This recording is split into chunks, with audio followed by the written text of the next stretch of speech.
just seems like yesterday I was here coming into the place 2 years ago, just about to the day. So thanks very much for coming out today, guys. I really appreciate it. I just wanted to get it all out the way in one go so that I can then just ignore your phone calls and get on with my life. I think it's important to just go on the journey that we've been on. Is that I was originally contracted, the company Enriched and my private company were contracted by the Holman Barnes Group, and more importantly the guys who actually did the review for 6 months to set it all up and to put in place the start of the review that they'd actually undertaken. I took that role on. They asked me at the time to be the CEO and I said no. So after 3 or 4 months in the role and getting things rolling and getting the staff in place and making some pretty tough decisions, they came again and asked me to become a CEO again. And so I said, yep, I would do that from the 2nd of July. So as a contractor up until the 30th of June, and from the 2nd of July, I went on as a CEO in a permanent place until I end up today. The reality is that I've made my decision to leave. I made it pretty clear when I took over as CEO and clear and contractor otherwise that I was doing this because part of the review was to create an independent board, which I was very happy to work under. When those conditions changed last week, I've taken the option to be able to leave the club. I've given a 90-day notice under my contract, and from then on, my contract will be finalised. The point about it is, though, it wasn't an easy decision. It never is. You might say, why did it take so long? Well, it took so long because of the people that are involved. I think that we put a great team together over the last 2 years. No one really knows. Everybody's an expert, but nobody really knows just how much pain you've got to go through to make the decisions to set the club up in a position both on and off the field to be successful. They're hard decisions, and one thing I've never backed away from is hard decisions. But I was very fortunate that I had a great coach involved and a great chairman in Barry O'Farrell, who worked really closely with me, with the board, to try and make sure that we're able to, as quickly as possible, turn the ship around. I'm really proud of what Benji's done. I'm really proud of he's grown as a coach. He's grown from a novice coach, not knowing much except being a wonderful talent and understanding the game, to a quality human being and man manager in that time. And I feel really sad that I won't be there to complete the task with him as we grow this team into a top 8 and eventually a top 4 side. But, at the end of the day, though, people go on all the time about Shane Richardson this and Shane Richardson that, but I say it in every conversation I can, and I say it again today. Now, I've just got a wonderful team that I brought on board, and whether it be from the top down, from Benji through to Sean Millenkamp, who's done a wonderful job with the Empowered program, Jamie, who's probably the best CFO in the game in my opinion, Charmaine's the best female administrator in the game and taking over there, through Mia on our digital, which has gone from bottom to number 3 in the competition, and to Peter Lang in corporates. I name them today for a reason, because they're the team that has built us up. If I've done my job that now Shane Richardson leads, it's all over the walls. They do their job every day, and they'll do their job flowing forward, and they deserve the credit of where we are today and the position we're in. I want to particularly thank all the sponsors. Mario Raven's been a magnificent supporter with on the way, and so has Zurich. And I can't thank them enough for having faith in me to buy into the journey we wanted to go on, and other sponsors that are with us as well. But it's been a journey and it's been a tough one, but they stuck with us all the way through, and I really appreciate what they've done. I think the members have been fantastic, but I think the main thing of today is simply this. PVL made a comment the other day that it's all about the fans and we've got to support the fans. Well, I hope he carries that through, because at the end of the day, our fans are magnificent. They've been through some of the most horrible, torrid times, whether it be from the press, or people, or internally or otherwise, and they've stuck all the way through. And I really, and one thing, a great friend of mine who unfortunately died, Harry Eaton, he used to say to me all the time, Richo, they know, mate, and they know. So I want to thank every fan that's been on this journey for the last 2 years to creating this club in the position that it's in today. I'm a mad fan. From Cunnamulla, I was an under-7 through this day and age. I've always been a mad fan. I feel like I'm very, very fortunate to be involved with the game.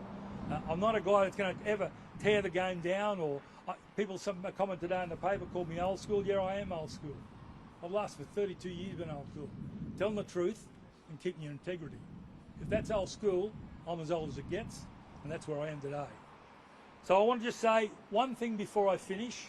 I want to obviously thank everybody for their involvement over the last 2 years, but I will not be that person or one of those people who bags this club when I leave. The shareholders and people make decisions, they make the decisions, you live by them and work your way through them. But this is a truly great club, and it's the West's Tigers. That's what it is, the West's Tigers. 25 years of history and 1 premiership. The second shouldn't be too far away. But we have to remember all the time, it's got to stick together. You've got to be part of it all, and I can guarantee you, you won't be getting any briefings in the background, any Richo can do this, or what are we going to do? None of that crap after this afternoon. I sign off today, really proud of what this team's been able to achieve, really proud of what this club's been able to achieve, and really proud of Benji Marshall. Thank you. Any questions? How, like, if I'd have success with the constant ordering differing, we were here not that long ago when the independent directors were announced, and it seemed like that was a really positive step forward. And it just seems like there's something about this club that unless they can work out that forward and have everyone pulling together, it's just going to go right circuit. Well, I've had my go at it, and I haven't been able to do it. So at the end of the day, that's up to the shareholders and the club and the NRL to move forward on that. So honestly, I don't want to be sitting here putting people apart one way or the other. All I know is I've done my best. I've done what I think's right, and at the end of the day, it wasn't good enough.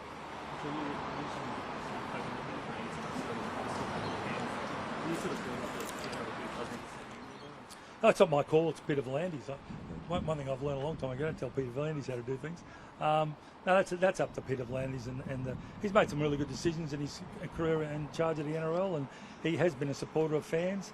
But at the end of the day, mate, it's not my concern now. It's the games and this clubs, and really, I want to move on from that. How do you see the treatment of Barry O'Farrell for independent directors last week? I'd like to say just simply that I don't want to make a comment. That's a decision for the shareholders, not my decision. I will say this though, I've worked with some really rubbish chairmen in my time, and I've worked with some really good ones, and he's up there in the top 2, him and Nick Pappas, as far as I'm concerned. But the working with the board, I had 2 years working with the board, 4 originally, and then back up to 7.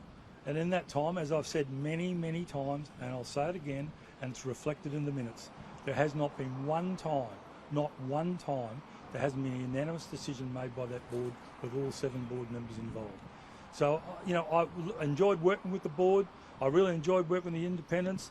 I love working with Barry, and him and I might just break out a bottle of Yellowtail later on the night. We'll see what happens. So you've been a huge supporter of Benji Marshall. How did he sort of take it? No, I mean, he's disappointed because we've been really building strongly, and the last piece of the puzzle really was we've locked in the squad to fight off the mighty Perth Bears, and we'd locked it in, excepting for 2, and both those. Jerome's got a clause in his contract, and the fullback is a great human being. I was very confident that we would be able to get those sorted out pretty quickly, but it hasn't gone that way. So, he's got a task on his hands, and Sean Millenkamp, who's going to be a really good football manager, they've got a task on their hands now, but I can't do any more. So, I'll do everything I can to help Benji, and that's about all I can say about that.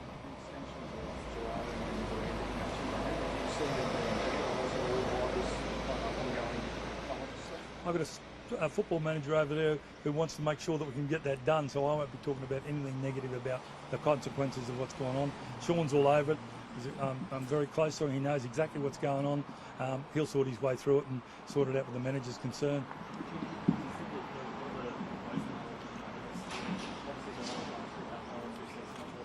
Two.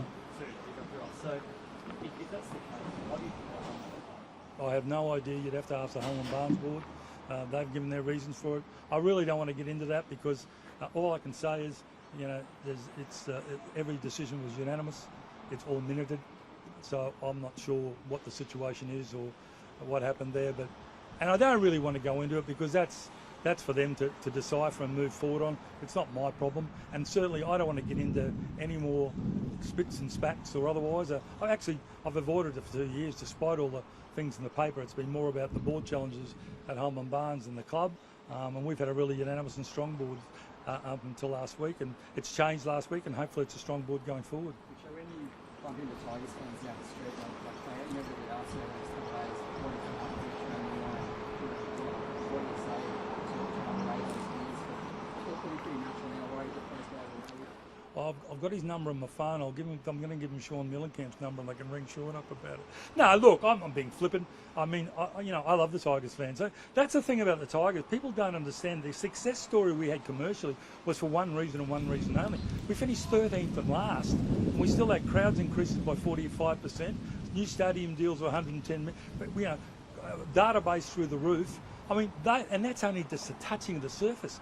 If we actually treat those fans properly and get them on side, we will go through the roof. You will not be able to see us in Campbelltown. We'll sell out Campbelltown. We'll sell out Leichhardt. It'll be a boutique stadium. We can go forward. We've just got to get that sorted out on the field, and I think we're on the way towards doing that. And certainly, Benji's the coach, because you see, one thing I've learned over the years in clubs, and I've been at a few of them, is this: everybody says we love the club.